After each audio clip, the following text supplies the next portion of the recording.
¿Qué tal? Y una gran bienvenida a esta edición tan especial. Bienvenidos a Metamatemática Epsilon.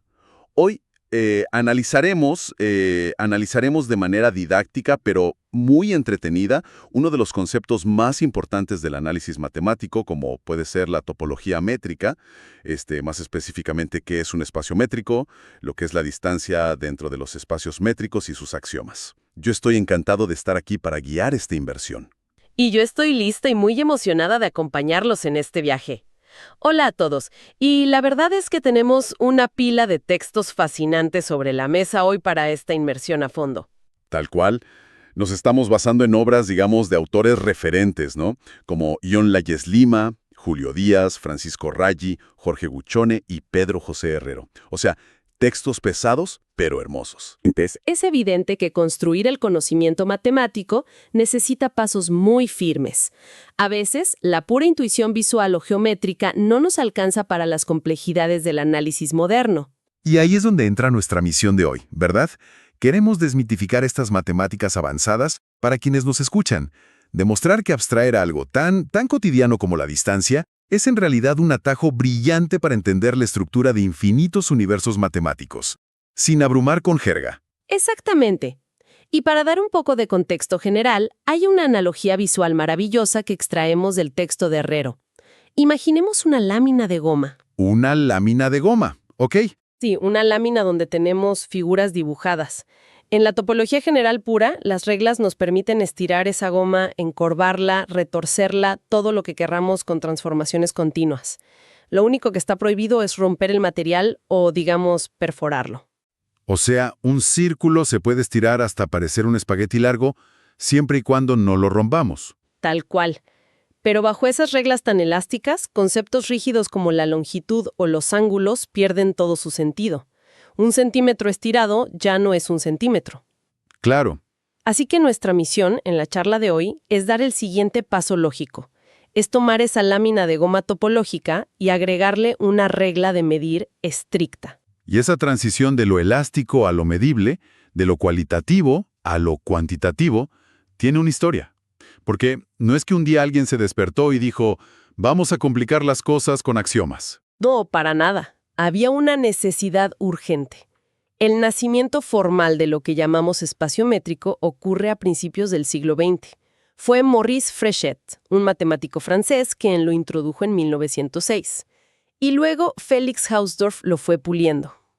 Y según leíamos en los textos de Guchone y de Díaz, las matemáticas en esa época estaban en una especie de crisis.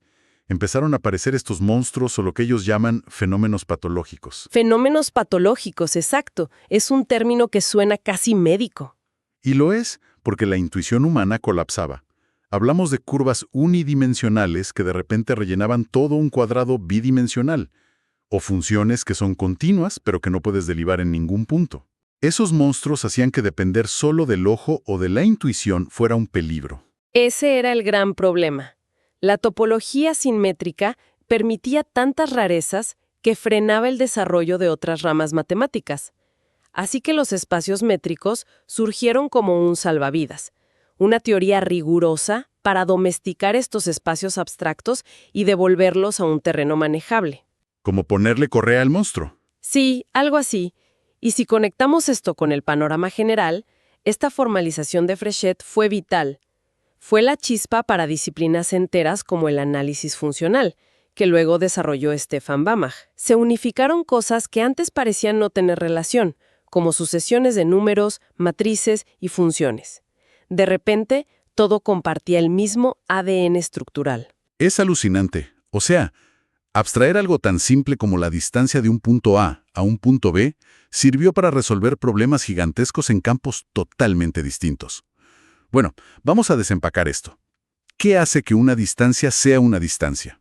Para los matemáticos. Para estructurarlo formalmente, definimos un espacio métrico, como un par. Lo llamamos el par XD. La X mayúscula es un conjunto cualquiera, siempre que no esté vacío. Pueden ser puntos, matrices, perros, funciones, lo que sea. Ok, la X es la caja con las cosas adentro. Y la D minúscula es la función de distancia, la métrica. Su trabajo es tomar dos cosas de esa caja X y devolver un número real. Ese número es la distancia. Pero no cualquier función puede ser una métrica. Tiene que cumplir 4 axiomas sagrados. Vamos con el primero, que es el de la no negatividad.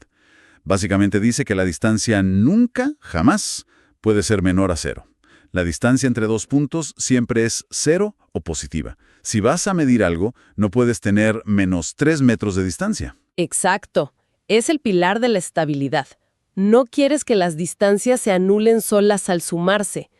Y esto nos lleva pegaditos al segundo axioma, que es la regla de separación, o la identidad de los indiscernibles, como le dicen algunos. Suena muy filosófico eso de indiscernibles. Y lo es. Establece que la distancia entre dos cosas es exactamente 0 si y solo si son exactamente la misma cosa. O sea, el punto X es el punto Y. Si la distancia da 0, no hay separación. Pero leí en el texto de Raggi algo súper curioso sobre esto, que hay veces que los matemáticos rompen un poquito esta regla con algo llamado pseudométrica. Ah, la pseudométrica, sí. Es cuando relajas justo este axioma. Permites que la distancia entre dos cosas distintas sea 0. Imagina que agrupamos elementos solo por su color. La distancia entre una manzana roja y un coche rojo sería 0, porque comparten esa propiedad, aunque sean cosas distintas. O sea, los ves igual desde la perspectiva de la regla que estás usando. Y para arreglar eso, agrupan esas cosas en clases de equivalencia, creando un superelemento. Es fascinante. Pero volviendo a nuestro espacio métrico estricto, el tercer axioma es el de simetría. La simetría. Que es puro sentido común. La distancia de tu casa al trabajo tiene que ser la misma que del trabajo a tu casa. El orden no altera el resultado. Matemáticamente, la distancia de X a Y es igual a la distancia de Y a X. Y aunque parece obvio, a veces no se cumple en la vida real. Hay cuasimétricas para eso, como cuando escalar una montaña cuesta más que bajarla. Pero en nuestra métrica formal de hoy, la simetría no se negocia. Perfecto. Y llegamos al cuarto, que creo que es el favorito de muchos. El núcleo de toda esta geometría, la desigualdad triangular. Me emociona mucho este axioma, lo conciso. La desigualdad triangular dice que la distancia de un punto X a un punto Z siempre será menor o igual a la suma de ir de X a Y luego de Y a Z. En palabras sencillas, para quienes nos escuchan, la línea recta siempre es el camino más corto. Exacto. Ir a un punto intermedio siempre te va a tomar el mismo esfuerzo o más, nunca menos. Esta regla evita que un desvío se convierta mágicamente en un atajo, y es tan crucial que toda la teoría de límites depende de ella. Bien, aquí es donde se pone realmente interesante. Ya tenemos las 4 reglas: no negatividad, separación, simetría y desigualdad triangular. Ahora saquemos esto de la hoja de papel. ¿Qué pasa cuando aplicamos esto a escenarios raros, como el ejemplo del taxista en el texto de Gushone? Ah, la métrica del taxista. Es un contraste maravilloso con la métrica euclidiana normal. La euclidiana es la línea recta volando como un pájaro. Pero imagina que estás en una ciudad con calles en forma de cuadrícula perfecta, como el centro de Buenos Aires. Claro, en un taxi no puedes atravesar los edificios en diagonal, tienes que ir por las calles. Tienes que moverte horizontal y verticalmente. Entonces, la distancia total se calcula sumando esos catetos. Las dos métricas, la del pájaro y la del taxi, cumplen los 4 axiomas a la perfección, pero te dan números distintos. Y lo más loco de esto es cómo cambia la forma del espacio. Si quieres dibujar un círculo con la regla del taxista, un círculo, por definición, son todos los puntos a la misma distancia de un centro. Sí, y si usas la métrica del taxista, ese círculo ya no es redondito, adopta la forma de un cuadrado rotado, como un rombo. Un círculo cuadrado. Y matemáticamente es totalmente válido. Cambias la regla de medir y la morfología del universo cambia. Totalmente. Y hay otra métrica que lleva la abstracción todavía más lejos. La métrica discreta. Es súper minimalista. Dice que la distancia de un elemento a sí mismo es 0, obviamente. Pero la distancia de ese elemento a cualquier otra cosa en el universo, sin importar qué tan cerca o lejos parezca estar, es exactamente 1. Es como la métrica solitaria o antisocial. Todo lo que no soy yo está a un paso de distancia. El control remoto en la mesa está a 1 de distancia. La galaxia de Andrómeda está a 1 de distancia. Suena a que no sirve para nada práctico. Porque aunque parezca que aísla los elementos, a nivel teórico es una herramienta universal. Prueba que cualquier conjunto, hasta el más raro, se puede convertir en un espacio métrico válido usando esta regla. Se usa muchísimo para crear contraejemplos y poner a prueba teoremas. Un laboratorio teórico. Pero bueno, ya medimos calles y puntos aislados. El texto de Herrero introduce algo que a mí me voló la cabeza. Medir la distancia entre dos funciones. Ya no son puntos, son curvas enteras en un gráfico. Sí, dar el salto a medir funciones es espectacular, porque no puedes medir la distancia entre dos curvas solo mirando un puntito donde se cruzan o donde están más separadas. Tienes que evaluar el comportamiento de toda la función a lo largo de un intervalo. ¿Y cómo se hace eso sin volverse loco? Visualmente es hermoso. Se usa una integral del valor absoluto de su diferencia, pero en imágenes mentales la distancia ya no es una línea, es un área. Tomas las dos curvas, las superpones en el gráfico y la distancia es toda esa área coloreada que queda atrapada entre las dos líneas. Ajá. Ese fue mi gran momento de iluminación al leerlo. Si las curvas son casi idénticas, casi se tocan todo el tiempo, el área atrapada es pequeñita, cercana a cero. Si se separan mucho, el área crece. Y esa área cumple la no negatividad, la simetría, todo. Todo, incluso la desigualdad triangular. Este enfoque es la piedra angular de espacios mucho más avanzados. De repente, una función entera, con toda su complejidad, pasa a ser un solo puntito dentro de un espacio métrico más grande. Y esto nos lleva a la última gran parte de los textos. Si tenemos estos espacios tan grandes, también tenemos subespacios, ¿no? Espacios viviendo dentro de otros espacios. Como la recta de los números reales viviendo adentro del plano bidimensional. Y cuando un espacio vive dentro de otro, hereda su función de distancia. Pero la idea más potente que mencionan Iribarren y Guccione aquí es la isometría. Isometría, igual medida. Exacto. Imagina dos espacios que por fuera parecen de naturalezas totalmente distintas. Uno tiene funciones, el otro matrices, pero si puedes mapearlos de forma que las distancias internas se mantengan idénticas, tienes una isometría. Son como gemelos matemáticos. O sea, si en el mundo A la distancia es 5, en el mundo B la distancia de sus equivalentes también es 5. Son estructuralmente indiscernibles. Puedes resolver un problema súper difícil en un mundo pasándolo al otro mundo más fácil. Esa es la magia. Pero hay un requisito para que este análisis no colapse cuando empezamos a trabajar con límites. El espacio tiene que ser sólido. Y a eso se le llama completitud, los espacios métricos completos. Y para entenderlo, hablamos de las sucesiones de Cauchy. Sucesiones de Cauchy. Que básicamente es la idea de cosas que se van amontonando, ¿verdad? Sí, imagina una secuencia de puntos donde, a medida que avanzas, la distancia entre ellos se vuelve más y más chiquita. Se van aglomerando.